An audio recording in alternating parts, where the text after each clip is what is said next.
태평양 한가운데 침몰한 화물선에서 홀로 살아남은 소년이 있었습니다. 피신 몰리토르 파텔, 줄여서 파이라고 불리는 16살 인도 소년이었죠. 파이의 가족은 인도에서 운영하던 동물원의 동물들을 싣고 캐나다로 이주하던 중이었습니다. 그러나 예상치 못한 폭풍우가 배를 덮쳤고 파이는 구명보트에 몸을 싣게 되었습니다. 하지만 파이는 혼자가 아니었습니다. 그 작은 보트에는 벵골 호랑이 리처드 파커도 함께였죠. 상상해보세요. 바다 한가운데서 야생 호랑이와 함께 표류하는 상황을요. 대부분의 사람들이라면 절망에 빠졌을 겁니다. 하지만 파이는 달랐습니다. 공포를 마주하는 거죠. 공포에 굴복하는 것이 아니라 공포를 받아들이고 그것과 함께하는 방법을 배워야 했습니다. 파이는 227일 동안 태평양을 표류했습니다. 그는 물고기를 잡고 빗물을 모으고 뜨거운 태양과 거친 폭풍우를 견뎌냈습니다. 가장 중요한 것은 호랑이와 공존하는 법을 배웠다는 거죠. 파이는 리처드 파커를 무서워했지만 동시에 그는 파이에게 생존 의지를 불어넣는 존재이기도 했습니다. 호랑이가 있었기에 파이는 매일 깨어나야 했고 경계를 늦추지 말아야 했으며 창의적인 해결책을 찾아야 했습니다. 어떤 날은 바다가 푸른 사파이어처럼 빛났고 또 어떤 날은 밤하늘의 별들이 제게 이야기를 들려주는 것 같았습니다. 제가 무서움에 떨고 있을 때도 그 아름다움은 저를 위로해 주었죠. 파이는 힌두교, 기독교, 이슬람교의 가르침을 모두 받아들이는 독특한 신앙을 가지고 있었습니다. 이 다양한 관점은 그가 절망적인 상황에서도 의미를 찾을 수 있게 해주었습니다. 때로는 호랑이의 아름다움에서, 때로는 하늘에 떠있는 구름의 형태에서, 때로는 바닷속 발광생물의 신비로운 빛에서 경이로움을 발견했죠. 처음 만났을 때 제가 말했죠. 제 이야기가 당신을 신을 믿게 만들 거라고. 그것이 제가 살아남은 이유였을지도 모릅니다. 마침내 파이와 리처드 파커는 멕시코 해안에 도착했습니다. 놀랍게도 호랑이는 해변에 도착하자마자 파이를 돌아보지도 않고 정글로 사라졌습니다. 수개월 동안 함께 생존한 동반자가 작별 인사도 없이 떠난 것이죠. 파이는 이 순간에서도 또 다른 교훈을 얻었습니다. 때로는 우리 인생의 중요한 순간들이 극적인 결말 없이 그저 지나갈 수 있다는 것을요. 멕시코 병원에서 회복 중이던 파이는 침몰 사고를 조사하러 온 사람들에게 자신의 놀라운 여정을 들려주었습니다. 그의 이야기는 모두를 경이롭게 만들었죠. 그는 마지막에 이렇게 물었습니다. 제 이야기가 마음에 드셨나요? 조사관들은 고개를 끄덕였고 파이는 미소를 지으며 말했습니다. 그것이 신과 함께하는 이야기입니다. 우리 모두에게는 삶의 한가운데 홀로 표류하는 순간이 있습니다. 파이처럼 말이죠. 하지만 그의 이야기가 우리에게 가르쳐주는 것은 가장 외롭고 절망적인 순간에도 우리는 놀라운 내면의 힘을 발견할 수 있다는 사실입니다. 파이가 작은 구명보트 위에서 살아남았던 것처럼 우리도 인생의 폭풍우 속에서 살아남을 수 있습니다. 하지만 단순히 생존하는 것을 넘어 그 경험을 통해 성장하고 더 강해질 수 있죠. 이것이 바로 파이의 이야기가 우리에게 전하는 첫 번째 메시지입니다. 생각해보세요. 파이는 16살의 평범한 소년이었습니다. 인도의 작은 도시에서 동물원을 운영하는 가족과 함께 살던 평범한 청소년이었죠. 하지만 예상치 못한 재난은 그를 바다 한가운데로 내던졌습니다. 그리고 그곳에서 파이는 자신도 몰랐던 놀라운 내면의 힘을 발견했습니다. 처음에는 절망했어요. 하지만 매일 아침 해가 뜨는 것을 보면서 저도 다시 일어나야 한다는 것을 깨달았죠. 우리 모두에게는 파이와 같은 내면의 힘이 있습니다. 다만 그것을 발견하지 못했을 뿐이죠. 종종 우리는 편안함과 안정 속에서 살아가기 때문에 우리 안에 얼마나 큰 힘이 잠들어 있는지 모른 채 살아갑니다.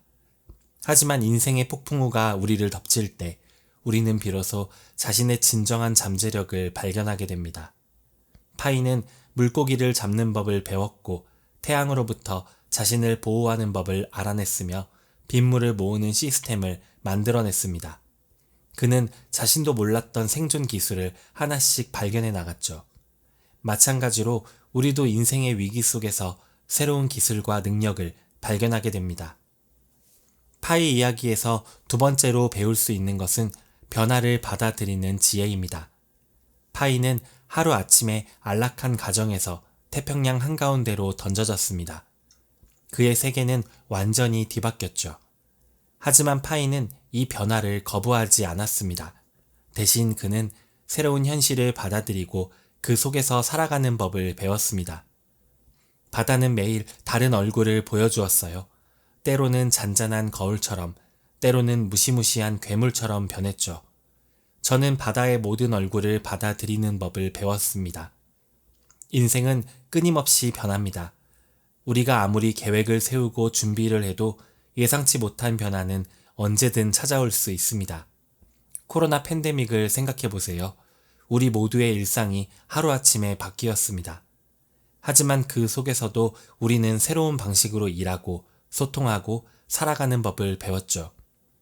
변화는 두렵지만 그것을 받아들이고 적응하는 과정에서 우리는 성장합니다. 파이가 태평양에서의 삶에 적응했듯이 우리도 새로운 환경과 상황에 적응하는 능력을 키울 수 있습니다. 이것이 바로 진정한 적응력이자 삶의 지혜입니다.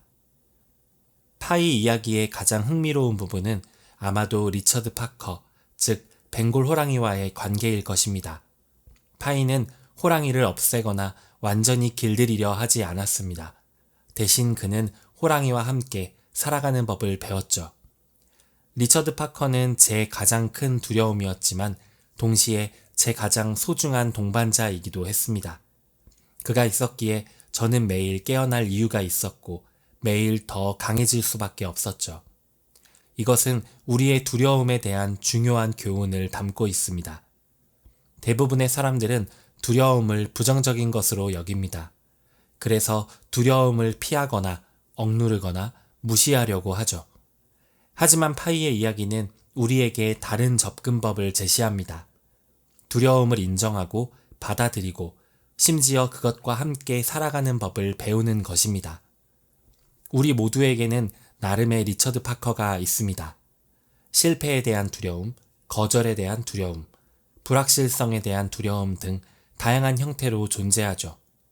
하지만 이러한 두려움을 회피하는 대신 우리는 그것을 인식하고 함께 살아가는 법을 배울 수 있습니다. 더 놀라운 것은 파이의 경우처럼 우리의 두려움이 때로는 우리를 강하게 만들고 성장시키는 원동력이 될 수 있다는 점입니다. 두려움은 우리를 깨어있게 하고 경계심을 갖게 하며 더 나은 결정을 내리도록 돕습니다. 두려움은 또한 우리에게 중요한 것이 무엇인지 알려주는 나침반이 되기도 하죠. 파이의 생존은 단순히 육체적인 것만이 아니었습니다. 그는 정신적, 영적으로도 살아남아야 했죠. 이를 위해 파이는 자신의 경험에 의미를 부여했습니다. 어떤 날은 바다가 푸른 사파이어처럼 빛났고 또 어떤 날은 밤하늘의 별들이 제게 이야기를 들려주는 것 같았습니다. 제가 무서움에 떨고 있을 때도 그 아름다움은 저를 위로해 주었죠. 우리도 마찬가지로 인생의 어려운 순간에 의미를 찾는 능력이 중요합니다. 빅터 프랭클은 죽음의 수용소에서 라는 자신의 책에서 이렇게 말했습니다. 고통 속에서도 의미를 찾을 수 있는 사람은 어떤 상황에서도 살아남을 수 있다. 의미를 찾는 것은 우리가 어려움을 견디고 앞으로 나아갈 수 있게 하는 강력한 도구입니다. 우리가 경험하는 고통이나 어려움에 목적과 의미를 부여할 때 우리는 그것을 더 잘 견뎌낼 수 있습니다. 파이가 바다에서의 시간을 단순한 고통이 아닌 자기 발견의 여정으로 해석했듯이 우리도 인생의 어려움을 성장과 배움의 기회로 재해석할 수 있습니다. 이것이 바로 스토리텔링의 힘입니다. 우리는 우리 자신의 이야기를 어떻게 해석하고 이해하느냐에 따라 그 경험의 의미가 달라질 수 있습니다. 마지막으로 파이 이야기는 우리에게 경이로움을 발견하는 시선의 중요성을 가르쳐 줍니다. 파이는 극도로 어려운 상황에서도 자연의 아름다움과 삶의 경이로움을 발견할 수 있었습니다. 한 번은 수천 마리의 발광 해파리가 보트 주변을 에워싸고 있었어요. 어둠 속에서 그들은 마치 별들이 바다로 내려온 것처럼 빛났죠. 그 순간 저는 두려움을 잊고 경이로움에 사로잡혔습니다. 경이로움을 발견하는 능력은 우리가 어려운 상황에서도 희망과 아름다움을 찾을 수 있게 해줍니다. 이는 우리의 시선과 관점의 문제입니다. 같은 상황이라도 우리가 어디에 초점을 맞추느냐에 따라 완전히 다른 경험이 될 수 있습니다. 파이는 다양한 종교적 관점을 통해 세상을 바라보는 열린 마음을 가지고 있었습니다. 이 열린 마음은 그가 좁은 시각에 갇히지 않고 다양한 방식으로 자신의 경험을 해석하고 아름다움을 발견할 수 있게 해주었습니다. 우리도 마찬가지로 다양한 관점을 통해 세상을 바라보는 능력을 키울 수 있습니다. 이는 우리가 어려운 상황에서도 의미와 아름다움을 발견할 수 있는 능력을 높여줍니다. 파이의 놀라운 생존 이야기는 단순한 모험담이 아닙니다. 그것은 우리 모두에게 삶의 근본적인 진실을 가르쳐주는 깊은 우화입니다. 우리 안에는 우리가 상상하는 것보다 훨씬 더 강한 생존의 본능과 적응력이 있습니다. 인생은 때로 우리를 태평양 한가운데에 던지지만 그곳에서도 우리는 항해를 계속할 수 있습니다. 파이 이야기가 우리에게 가르쳐주는 궁극적인 지혜는 결국 우리가 어떤 이야기를 믿기로 선택하느냐가 중요하다는 것입니다. 우리는 우리의 경험을 단순한 고통과 생존의 이야기로 볼 수도 있고 의미와 성장의 이야기로 볼 수도 있습니다. 어떤 이야기를 선택하시겠습니까? 그 선택이 바로 여러분이 인생의 바다에서 어떻게 항해할 것인지를 결정할 것입니다. 표류하는 영혼으로 남을 것인지 아니면 자신만의 항로를 찾아 나아갈 것인지는 여러분의 선택입니다. 리처드 파커가 해변에 도착하자마자 파이에게 작별 인사도 없이 정글로 사라졌듯이 인생의 큰 시련들도 언젠가는 우리의 삶에서 사라질 것입니다. 그리고 남는 것은 우리가 그 경험을 통해 배우고 성장한 모든 것들입니다. 당신의 항해는 어떻게 진행되고 있나요? 그리고 지금 이 순간 당신은 어떤 이야기를 선택하고 계신가요? 감사합니다. 밀리언 마인드였습니다.